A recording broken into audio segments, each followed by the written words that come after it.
চলুন বেশি কথা না বাড়িয়ে মূল ঘটনায় চলে যাওয়া যাক। আজকে যে ভৌতিক এবং প্যারানরমাল ঘটনা আপনাদের সাথে শেয়ার করব, সেই ঘটনাটি ইমেল করে পাঠিয়েছেন আমার প্রিয় এক লিসেনার্স, প্রিয় ভাই। সে প্রথমেই বারণ করেছে তার নাম এবং তার ঠিকানা হাইড করার জন্য। তো চলুন সে যেইভাবে আমাদেরকে লিখে তার জীবনে ঘটে যাওয়া অলৌকিক ঘটনা পাঠিয়েছেন ঠিক সেইভাবেই আপনাদেরকে আমি পড়ে শোনাচ্ছি। আসসালামু আলাইকুম প্রিয় মামুন ভাই, কেমন আছেন? আজকে আপনাদের সাথে আমার জীবনের সাথে ঘটে যাওয়া এবং আমার ফ্যামিলির সাথে ঘটে যাওয়া দুটি ঘটনা আপনাদের সাথে শেয়ার করছি। যদি ভালো লাগে আপনাদের কাছে পড়ে, তো অবশ্যই আপনাদের লিসেনারদের সাথে শেয়ার করবেন। তো আর কথা বাড়াবো না, আমি ঘটনাটি আপনাদেরকে শোনাচ্ছি। সময়কাল বেশি দিন আগের নয়, 6 মাস বা 7 মাস হবে। আমি কলেজে পড়ি, আর আমরা নতুন একটি এলাকা গড়েছি। পুরন বাড়ি ছেড়ে নতুন একটি এলাকা করে নতুন বাড়ি করেছি এখানে। তো সেইখান থেকে আমার কলেজে যেতে প্রায় আধা ঘন্টার মতো লেগে যায়। আর আমার বাড়ির পাশ দিয়ে একটি সরু পথ গেছে, সে পথ ধরে হেঁটে 10 মিনিট যাওয়ার পর একটি জঙ্গল পড়ে। সে জঙ্গলটা পার হওয়ার 10 থেকে 15 মিনিট পর আমার কলেজ পড়ে। আসলে কেন বলছি সেটা ঘটনা শুনতে গিয়েই বুঝতে পারবেন। তো আমি বরাবরের মতো প্রতিদিনের মতোই আমি কলেজে যাওয়ার জন্য রেডি হয়ে আমি ঘর থেকে বের হই এবং সেই সরু পথ ধরেই হাঁটতে থাকি। নিজের আনমনেই গুনগুন করে গানও গাইতে থাকি। তো দেখা যাচ্ছে আমি যখন প্রায় 15 থেকে 20 মিনিট হাঁটার পর সেই জঙ্গলে আমি প্রবেশ করলাম, তখনই আমি আমার সাইডে তাকিয়ে দেখি একটি গাছে একটি ছেলে ঝুলন্ত অবস্থায়, আর সেই গাছের নিচে একটি ছোট্ট মেয়ে কান্না করছে আর চিৎকার করছে। আমি দেখে আর নিজেকে ধরে রাখতে পারলাম না। আমি দৌড়ে গিয়ে সে গাছে উঠে ছেলেটিকে গাছ থেকে নামাই। নামানোর পর ছেলেটিকে কোলে করে দৌড়াতে থাকি এবং সেই জঙ্গল পের হয়ে আমি রাস্তার কিনারে দাঁড়িয়ে গাড়ির জন্য ওয়েট করতে থাকি। সেদিন কেন জানি তেমন গাড়ি ঘোড়াও চলতেছিল না, আমি কোনো গাড়ি খুঁজে পাচ্ছিলাম না। কিছুক্ষণ যাওয়ার পর একটি গাড়ি পাই। সেই গাড়িটিকে থামিয়ে বলি যে ভাই, আমাদেরকে হাসপাতালে একটু নিয়ে যা। সে লোকটিও রাজি হয়ে যায় এবং ছেলেটিকে আর মেয়েটিকে নিয়ে আমি হাসপাতালের দিকে রওনা দিই। হাসপাতালে যেতে যেতে ছেলেটি ছিল আমার কোলেই। কেন জানি ছেলেটির শরীর খুব ঠান্ডা লাগছিল আমার কাছে। আমি তখন তেমন একটি বুঝতে পারিনি। হাসপাতালে যাওয়ার পর আমি সোজা ছেলেটিকে নিয়ে জরুরি বিভাগে চলে যাই। সেখানের কর্মরত ডাক্তার আমার চিৎকার শুনে এসে ছেলেটির গায়ে হাত দিয়েই বলে যে ছেলেটি আর বেঁচে নেই। আমি তখন কি বলবো আর কি করব বুঝতে পারছিলাম না। আমি বারবার ডাক্তারকে বলছিলাম যে স্যার, আপনি একটু ভালো করে চেক করে বলেন না, ছেলেটি হয়তোবা বেঁচে যাবে, আপনি একটু চিকিৎসা শুরু করেন। তখন ডাক্তার বলল যে আপনি যতই কথা বলেন, ছেলেটি মারা গেছে। ডাক্তারের কথা শুনে আমি পুরো হতভম্ব হয়ে যাই, কি করব বুঝতে পারছিলাম না। তখন সেই ছোট্ট মেয়েটির কাছ থেকে তার বাড়ির নাম্বার নিয়ে সেই ছেলেটির ফ্যামিলিকে ফোন দিয়ে সব ঘটনা খুলে বলি। তখন তারা অনেকক্ষণ সময় পর সেই ফ্যামিলি আসে। সেই ছেলেটির ফ্যামিলি আসার পর আমি আর ওইখানে থাকি না। ওইখান থেকে তাদের কাছ থেকে বিদায় নিয়ে আমি চলে আসি। আমার কেন জানি খুব খারাপ লাগছিল, বারবার ছেলেটির মুখখানা আমার চোখে ভেসে উঠছিল। আমি কি করব কি বলবো কিছুই বুঝতে পারছিলাম না। আমি সেদিন কলেজে না গিয়ে সোজা বাড়িতে চলে যাই। বাড়িতে যাওয়ার পর আমার মা আমাকে বলছিল যে বাবা, আজকে তোকে দেখতে এমন কেন লাগছে? আমি কারোর সাথে তেমন কোনো কথা বলি না, নিজের রুমে গিয়ে দরজা বন্ধ করে দিয়ে খাটের উপর শুয়ে পড়ি, একটু ঘুমানোর চেষ্টা করি যে ঘুমোতে পারবো কিনা। তখন হঠাৎ করে আমার চোখ লেগে যায়, আমি ঘুমিয়ে পড়ি কখন বলতে পারি না। হঠাৎ আমি স্বপ্নে দেখতে থাকি যে ছেলেটি আমার বিছানার পাশেই বসে আমাকে বলছে যে ভাইয়া, আপনি যদি আরেকটু সময় আগে আসতে পারতেন তাহলে হয়তোবা আমি বেঁচে যেতাম। এটা বলার সাথে সাথে আমি ভয়ে চিৎকার দিয়ে ঘুম থেকে উঠি। উঠেই দেখি সেখানে কেউ নেই, তবে পুরো ঘর জুড়ে আতরের গন্ধে পুরো ঘর মগ্ন হয়েছিল। আতরের গন্ধ এতটা তীব্র ছিল যে আমার চিৎকারে আমার মা আমার ঘরে চলে আসে এবং ঘরের দরজায় নক করে। আমি দরজা খুলে দেওয়ার সাথে সাথে সে ঘর থেকে বের হয়ে সে ঘরে ঢুকে বলে যে তুই আতর দিস কবে থেকে? আমি বললাম কই মা, আতর তো আমি দেই না। বললো ঘরে এত পরিমাণ আতর যে কেউ যেন এক শিশি আতর তার কারো শরীরে দিয়ে ঘরে বসেছিল এমন মনে হচ্ছে। আমি তখন ভাবতে থাকলাম যে স্বপ্নটা কি সত্যি ছিল নাকি স্বপ্নটা শুধু স্বপ্নই ছিল। সেদিন আর কোনো কিছুই আমি উপলব্ধি করতে পারিনি। আমি আস্তে আস্তে 2-4 দিন যাওয়ার পর আমি রাতে যখন খাওয়ার দাওয়া শেষ করে ঘুমোতে গিয়েছিলাম, ঘরের দরজা বন্ধ করে দিয়ে আমি ঘুমোতে গিয়েছিলাম। তখন যখন আমি ঘুমোতে যাব ঠিক তখনই আমি সেদিনের মতোই আতরের ঘ্রাণ আমার নাকে পেতে থাকি। কেন জানো ওই আতরের ঘ্রাণটা খুব তীব্র হতে থাকে, এমন মনে হচ্ছে কেউ কারোর শরীরে আতর দিয়ে আমার সামনে বসে আছে। ঠিক তখনই আমার বাম দিকে তাকিয়ে দেখি ওই ছেলেটি আমার মাথার পাশেই বসে আছে এবং আমার দিকে তাকিয়ে খুব মিষ্টি একটি হাসি দিয়ে বলছে, ভাইয়া আপনি ঘুমাচ্ছেন? আপনার জন্য কিছু খাবার এনেছিলাম। আমি তখন খুব ভয় পেয়ে যাই এবং খাট থেকে নেমে যাই। তখন আমাকে বলছে, ভাইয়া আমাকে ভয় পাবেন না, আমাকে ভয় পাওয়ার তেমন কোনো কিছুই নেই। আমি আপনার জন্য অনেক রকমের খাবার এনেছি। আমি এসব কথা শুনতে শুনতেই আমি সেন্সলেস হয়ে মাটিতে পড়ে যাই। আমার যখন জ্ঞান ফিরে তখন দেখি আমার মার কোলে আমি শুয়ে আছি। আমার মা আমাকে বলল যে কি হয়েছে তোর, তোর কি কোনো সমস্যা বা তোর কি শরীর খারাপ? তখন আমার মাকে সব আমি খুলে বলি। মা সব ঘটনা শোনার পর আমাকে নিয়ে আমাদের এলাকার এক বড় কবিরাজের কাছে নিয়ে যায়। কবিরাজের কাছে নিয়ে কবিরাজকে আমার সাথে ঘটে যাওয়া ঘটনাগুলি কবিরাজকে বলে। কবিরাজ শোনার সাথে সাথেই বলে একটি খারাপ অবয়ব আমার পিছু ছাড়বে না, তাই সে কিছু ঝাড়ফুঁক করে পানি পড়া দেয় আর একটি তাবিজ দিয়ে বলে যে তাবিজটা তোমার সাথেই রেখো, এই তাবিজটা যেন কোনোভাবেই না হারায়।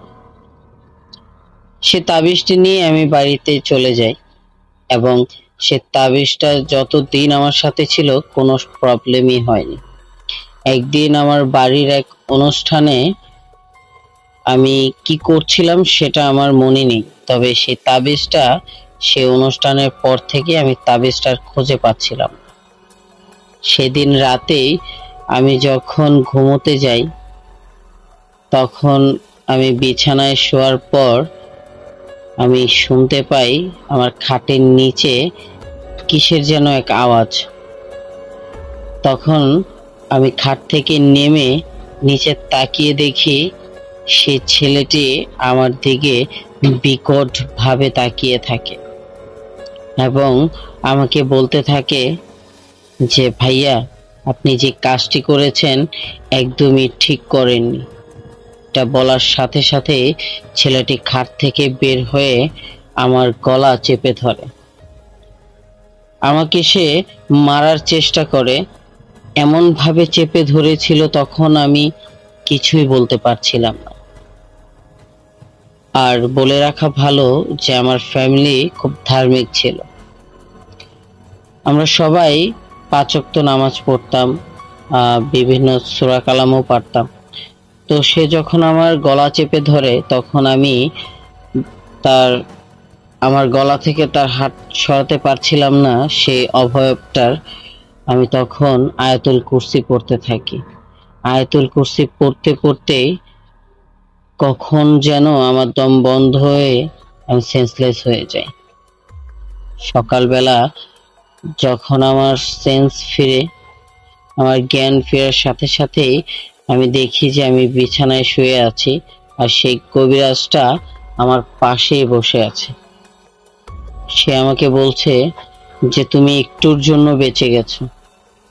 রাতে তোমার সাথে যা ঘটেছিল সেটা খুব ভয়াবহ হতে পারত। তুমি তাবিজটা কেন হারালে? তখন আমি বললাম যে আমি তাবিজটা তো ইচ্ছে করে হারাইনি, অনুষ্ঠানে কিছু একটা কাজ করতে গিয়ে তাবিজটা পড়ে যায়, আমি খেয়াল করিনি। তখন সেই কবিরাজ আমাকে আরেকটি তাবিজ দেয়। সে একটা সময় নির্ধারণ করে দেয় যে এই সময় পর্যন্ত যদি আমি তাবিজটা রাখতে পারি তখন সেই খারাপ অবয়বটা আমার কোনো ক্ষতি করতে পারবে না। তো সেই দিন থেকে আজ পর্যন্ত আমি সেই অবয়বটাকে কখনোই দেখিনি। তবে মাঝে মধ্যেই আমার ফ্যামিলির থেকে আমি শুনি যে আমি নাকি রাত্রে প্রচন্ড কথা বলি। তবে এখনো আমি সেই রহস্যের উদ্ঘাটন করতে পারিনি যে আমি কি সত্যি রাতে কথা বলি আর কার সাথেই বা কথা বলি। আমি এখন তো কোনো তেমন ধরনের স্বপ্নও দেখি না। তো এই ছিল আমার প্রথম ঘটনা আপনাদের সাথে শেয়ার করা।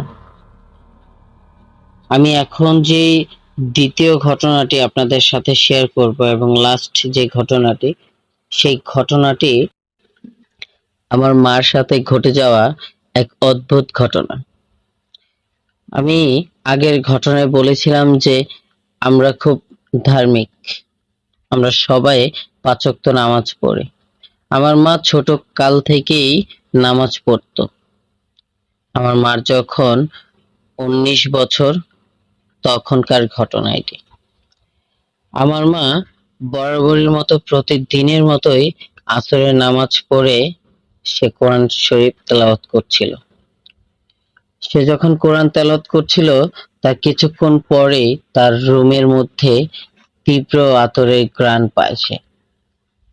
সে চারিদিকে তাকিয়ে কাউকে খুঁজে পাচ্ছিল না।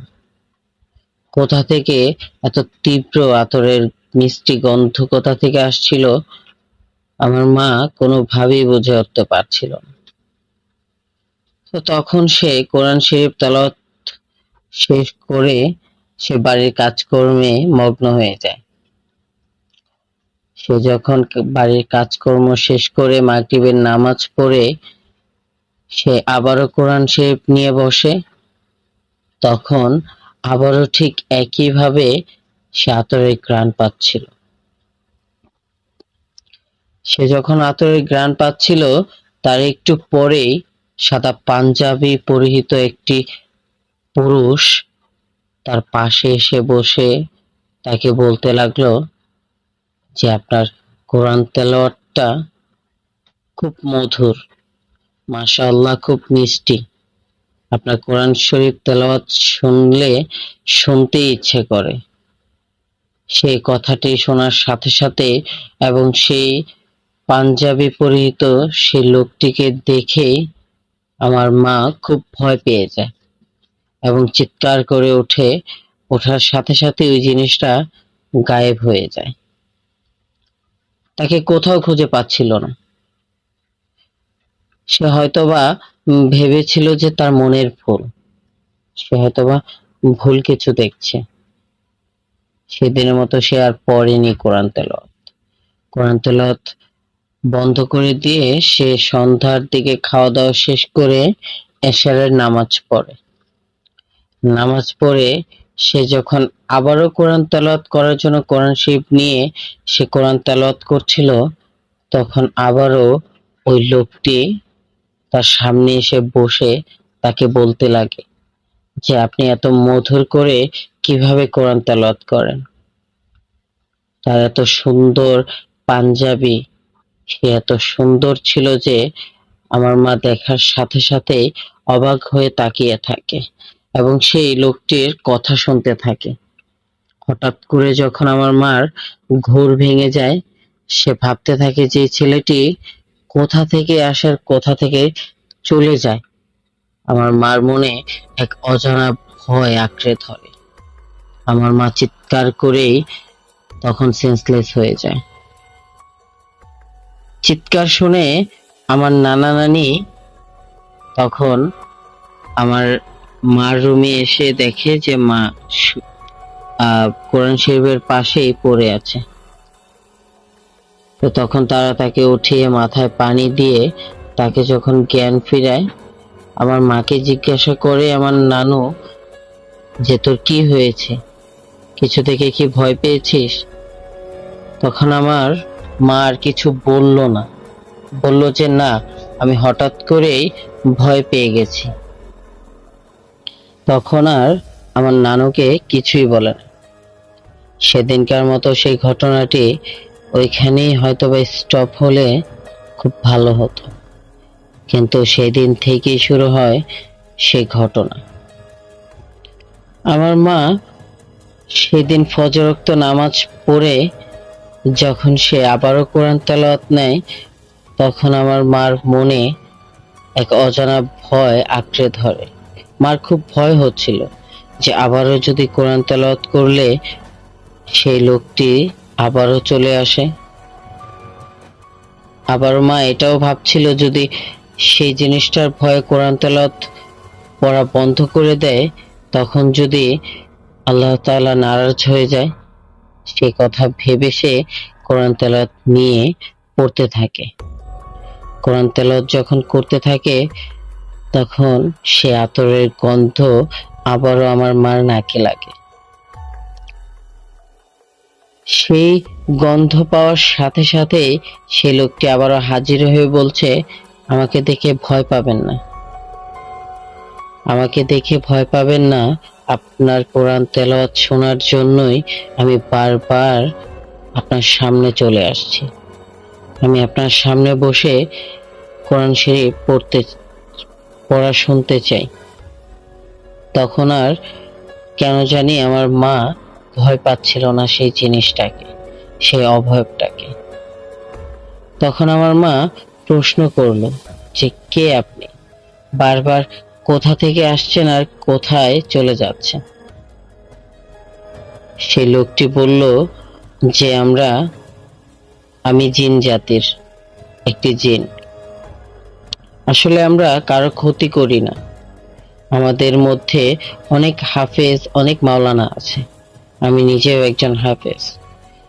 তো আপনার যখন কোরআন তেলাওয়াত শুনি তখন আমার কাছে খুব ভালো লাগে, খুব মধুর লাগে। এর জন্যই আপনার পাশে এসে বসে কোরআন তেলাওয়াত শুনতে চাচ্ছিলাম। আপনি যদি ভয় না পান, অবশ্যই আমি বসে আপনার কোরআন তেলাওয়াত শুনব। সেদিন আমার মা সেই জিনটাকে কোরআন তেলাওয়াত পড়ানো শোনাচ্ছিল। এভাবে কয়েকদিন কেটে যায়। আমার মা যখন একা একাই ঘরের মধ্যে কথা বলতো, সে কথাগুলো আমার নানু শুনতে পারত। একদিন আমার নানু দেখে যে আমার মা খাটের উপর বসে, কেউ নেই ঘরের মধ্যে, এমন ভাবে কথা বলছিল যে তার পাশে কেউ হয়তোবা বসে আছে। আমার নানু সেটা দেখার সাথে সাথে তাকে নিয়ে একটি বড় কবিরাজের কাছে নিয়ে যায়। কবিরাজের কাছে নিয়ে যাওয়ার পর কবিরাজ আমার মাকে দেখিয়ে বলে যে ওকে তো একটা জিন বশ করে রেখেছে। সেই জিন ওকে খুব পছন্দ করে, ওকে বিয়ে করতে চায়। সে কথা শোনার সাথে সাথে আমার নানু আর আমার নানা খুব ভয় পেয়ে যায় এবং সে কবিরাজটি বলে যে আমি একটি তাবিজ দিয়ে দিচ্ছি, আর আপনারা যত সম্ভব পারেন আপনাদের মেয়েকে কারোর সাথে বিয়ে দিয়ে দেন, তখন ওই জিনটি ওর আর কোনো ক্ষতি করতে পারবে না, ওকে ছেড়ে দিবে। যা বলা তাই কাজ। কিছুদিন পরেই আমার মাকে আমার বাবার সাথে বিয়ে দেওয়া হয়। সে যখন নতুন নতুন শ্বশুর বাড়িতে যায় তখন সে কাজকর্ম করতে গিয়ে সে তাবিজটি হারিয়ে ফেলে। সে বলতেও পারে না কখন তার তাবিজটি হাত থেকে পড়ে গেছে। নতুন বউ, নতুন বাড়ি, কাজকর্মের মোটামুটি ভালোই চাপ। রাত্রি যখন হয়, সে যখন নামাজ পড়ে, এশারের নামাজ পড়ে সে যখন কোরআন তেলাওয়াত করতে বসে, সে আবার ওই লোকটিকে দেখতে পায়। সে ওই লোকটিকে দেখার সাথে সাথেই ওই লোকটি বা ওই জিনটি বলে ওঠে যে আপনাকে আমার খুব ভালো লাগে, আমি আপনাকে আমার সাথে নিয়ে যেতে চাই। তখন আমার মা ভয় পেয়ে চিৎকার করলে আমার বাবা দৌড়ে আসে। দৌড়ে আসার সাথে সাথেই ওই জিনটি গায়েব হয়ে যায়। আর আমার মা আমার বাবাকে সব ঘটনা খুলে বলে। খুলে বলার পরপরই আমার বাবা আমার নানুকে খবর দেয়।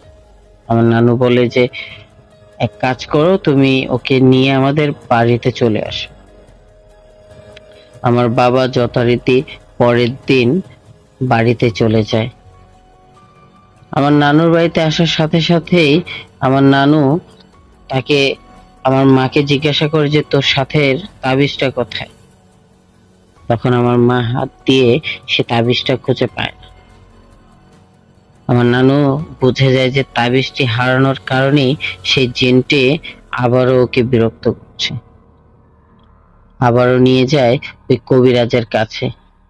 কবিরাজটি মাকে খুব বকাঝকা করে আর বলে যে তাবিজ দেওয়ার কারণে ওই জিনটি খুব তীব্র হয়ে গেছে, খুব বিরক্ত হয়ে গেছে এবং ক্ষতিও করতে পারে। তা বলে আমার মার হাতে একটি তাবিজ দিয়ে বলে যে তাবিজটি যেন কোনোভাবেই না হারায়। যতদিন ওই জিনটি আপনাকে না ছাড়ছে, আপনার পিছু না ছাড়ছে, ততদিন এই তাবিজটি যেন না হারায়। আমার মা ওই তাবিজটি হাতে বেঁধে চলে যায় বাড়িতে। সেদিন থেকে আর কখনোই ওই জিনটিকে দেখা যায়নি। আমার মা কখনোই ওই জিনটিকে দেখেনি। তবে একদিন ওই জিনটি আমার বাবার সামনাসামনি এসে পড়েছিল। তবে আমার মা কিছুটা দূরে থাকলেও আমার মার আভাস পাওয়ার সাথে সাথেই ওই জিনটি চলে যায়। আমার বাবার কোনো ক্ষতি সেই জিনটি করতে পারেনি। আর সেটাই ছিল আমার বাবার খুব, সেদিন হয়তোবা বাবা কোনো এক রহমতের জন্য বেঁচে গেছে। সেদিন থেকে আর কখনোই জিনটিকে দেখা যায়নি। আর এই ছিল আমার শেষ ঘটনা। যদি আমার ঘটনাটি আপনাদের কাছে ভালো লাগে এবং বিশ্বাসযোগ্য হয়, অবশ্যই আমার ঘটনাটি আপনারা শেয়ার করবেন। ধন্যবাদ। আপনাকেও ধন্যবাদ প্রিয় ভাই, প্রিয় লিসেনার্স। আপনার জীবনের সাথে ঘটে যাওয়া এবং আপনার ফ্যামিলির সাথে ঘটে যাওয়া যে দুটি ঘটনা আমাদেরকে ইমেল করে পাঠিয়েছেন, তার জন্য অসংখ্য অসংখ্য ধন্যবাদ আপনাকে। আসলে বিশ্বাস করা বিশ্বাস না করা একদিকে, আর বিনোদন হিসেবেও আমরা এই ভৌতিক ঘটনাগুলি শুনতে পারি। আর আমাদের পাশে থাকার জন্য অবশ্যই চ্যানেলটিকে সাবস্ক্রাইব করবেন যদি আমাদের ঘটনাটি আপনাদের কাছে ভালো লেগে থাকে। আর যদি আপনাদের জীবনের সাথে ঘটে যাওয়া কিছু ভৌতিক ঘটনা শেয়ার করতে চান, তবে অবশ্যই আমাদের ডেসক্রিপশনে আমাদের ইমেল অ্যাড্রেস দেওয়া থাকবে। সেখানে গিয়ে আপনার নাম এবং আপনার বয়স, আপনার ঠিকানা লিখে আপনার যে ঘটনাটি সেটি লিখে সেন্ড করে দিবেন। যদি আমাদের পড়ে মনে হয় যে আমাদের লিসেনারদের কাছে শেয়ার করার মতো, অবশ্যই সেটি আমরা শেয়ার করব। তো চলুন আর কথা বেশি না বাড়িয়ে আমরা নেক্সট ঘটনাটিতে চলে যাই। সেই ঘটনাটি আমি নিজে কালেক্ট করেছি আমার আশপাশের লোক থেকে।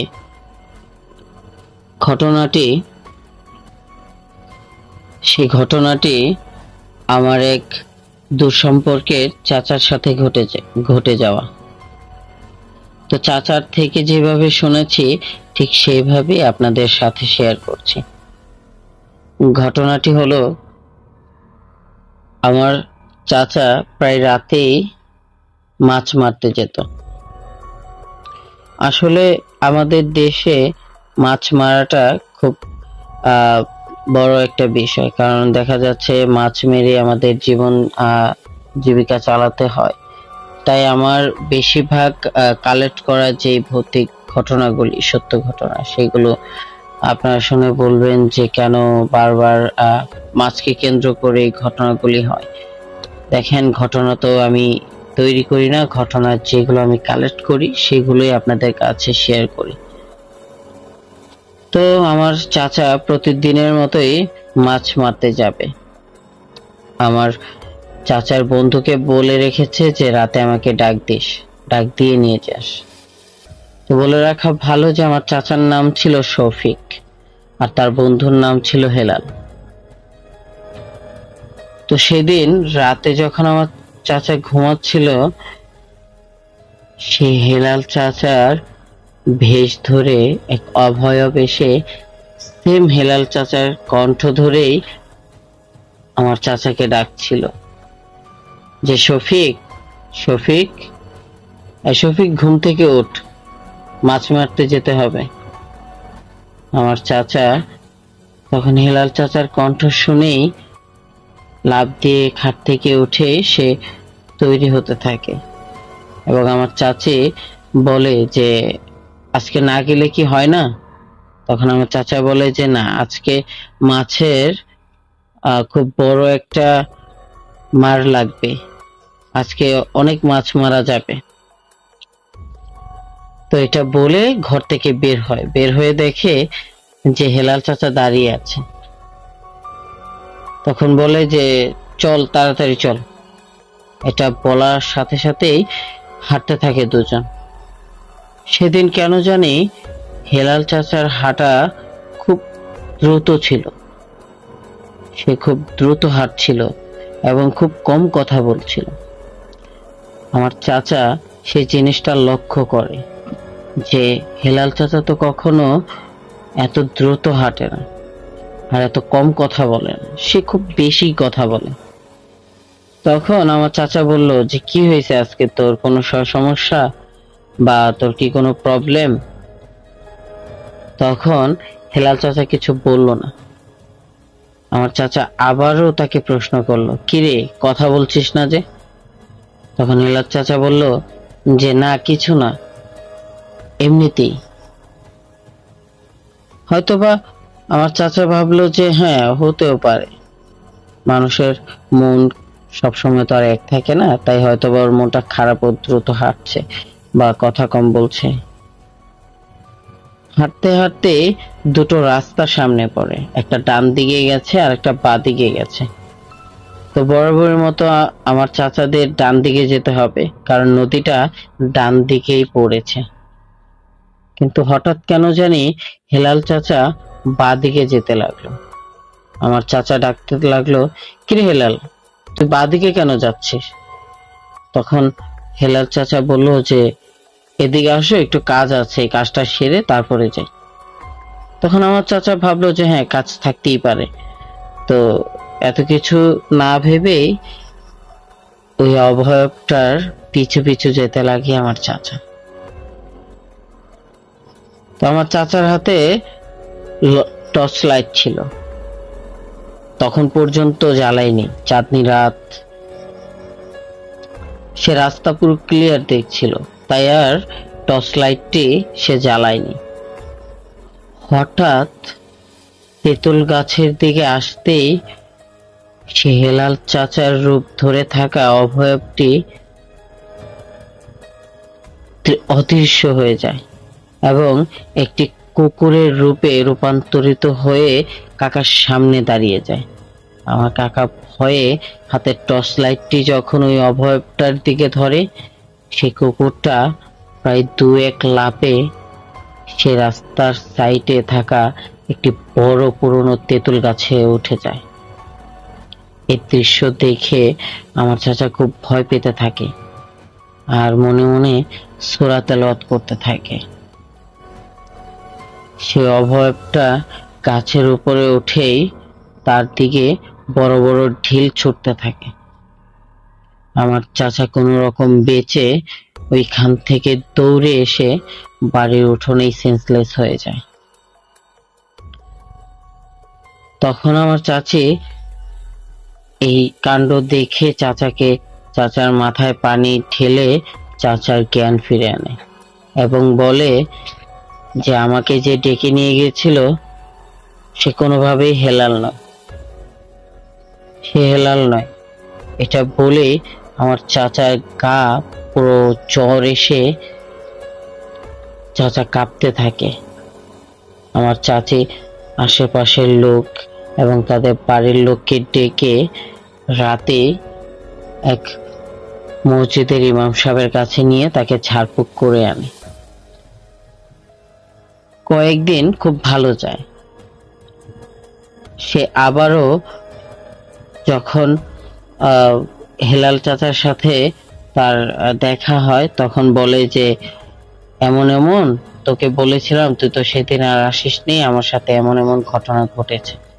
তখন হেলাল চাচা বলল যে দেখো, কেউ যদি তোমাকে রাত করে ডাকে তুমি সহজে বের হইও না, কারণ এই জিনিসটা খুব এই ঘটনাটি খুব ঘটছে, এখানে অনেক মানুষের অনেক ধরনের ক্ষতি হয়ে যাচ্ছে, তুমি কারো ডাকে সহজে বের হইও না, সবকিছু যাচাই বাছাই করে বের হইও। তো আমার চাচা এটা শোনার পরে বাজারে চলে যায়। বাজার থেকে ফিরতে ফিরতে প্রায় সন্ধ্যা হয়ে যায়। এমন সময় সে আস্তে আস্তে রাস্তার মাঝে দেখে তার ছোট ভাইয়ের মতো কে যেন হেঁটে যাচ্ছে। সে তার ছোট ভাই ভেবেই তাকে ডাক দিয়ে দাঁড় করিয়ে সে তার সাথে কথা বলতে বলতেই হাঁটতে থাকে। হঠাৎ কিছু দূর যাওয়ার পরেই সে লোকটার কথা চেঞ্জ হয়ে যায়, কেমন যেন কথার কণ্ঠস্বর মোটা হয়ে যায়। সে যেন কেমন অদ্ভুত ভাবে কথা বলছে।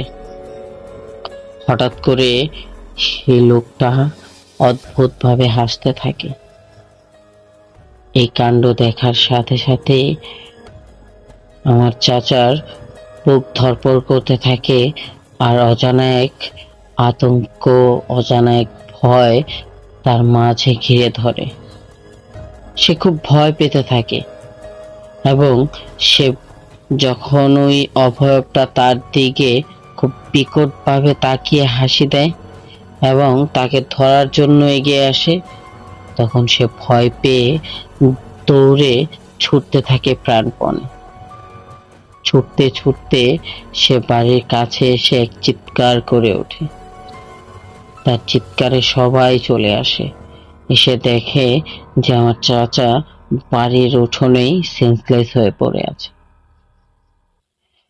সেই জিনিসটাকে প্রথম সেই অভয়টাকে সবাই হালকাভাবে নিলেও আজকের ঘটনার পর তারা কেউই আর এই বিষয়টাকে হালকা করে নেয়।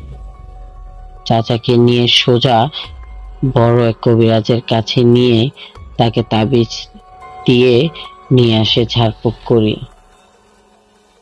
আল্লাহর রহমতে সেদিনের পর থেকে সে আর কোনো অভয়াপের কবলেও পড়েনি, অভয়াপকে দেখেওনি। তো এই ছিল আমার শেষ এবং তৃতীয় ঘটনা। তো প্রিয় লিসেনার্স, আশা করছি আমার ঘটনাগুলি আপনাদের কাছে ভালো লেগেছে। যদি ভালো লেগে থাকে অবশ্যই চ্যানেলটিকে সাবস্ক্রাইব করবেন এবং বেল আইকনটি ক্লিক করে রাখবেন। আর আপনাদের সাথে ঘটে যাওয়া, আপনাদের ফ্যামিলির সাথে ঘটে যাওয়া কোনো ঘোস্ট রিলেটিভ এবং ভৌতিক ঘটনা যদি ঘটে থাকে অবশ্যই আমাদের সাথে শেয়ার করবেন এবং আপনাদের ঘটনাগুলি আমাদেরকে শেয়ার করে আমাদের চ্যানেলটিকে এবং আমাদের পাশে থাকার অনুরোধ রইল। অবশ্যই ভালো থাকবেন, সুস্থ থাকবেন। আসসালামু আলাইকুম।